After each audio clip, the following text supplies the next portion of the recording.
Hello everyone, বর আজ বাজার থেকে 2 রকম মাছ নিয়ে এসেছিলো।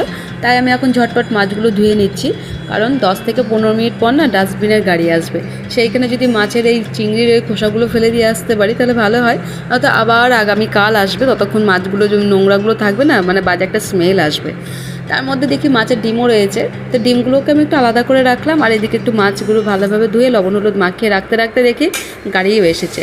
তো সেই নোংরাগুলো দিয়ে এসে আমি এখানে একটু চা বানালাম। তারপর তো আজকে বর এঁচোড়ে নিয়ে এসেছিলো, আর সব থেকে ভালো কথা এঁচোড় আমাকে কাটতে হয়নি, এটা বাজার থেকে অটোমেটিক এখানে কেটে দেয়। এটা কিন্তু খুব উপকার হয়েছে আমার। আর আমি এঁচোড় চিংড়ি বানিয়েছিলাম আজ, আর সেই রেসিপিটা কিন্তু আমি আলাদাভাবে ভিডিও দিয়েছি, অবশ্যই একবার দেখে নেবেন আমি কীভাবে বানিয়েছি এঁচোড় চিংড়িটা। স্নান টান সেরে উপরে যখন যাই জামা কাপড়গুলো রোদ্রে দিতে, বাপরে বাপ এত রোদ্রের তাপ কী বলবো। তারপর তো নিচে এসে ঝটপট পুজো দিয়ে নিলাম। পুজো দেওয়ার পর রান্নাতে আজ করেছিলাম বলতে আলু পটল সজনে ডাঁটা দিয়ে মাছের ঝোল, এঁচোড় চিংড়ি, আলু ভাতে আর ওই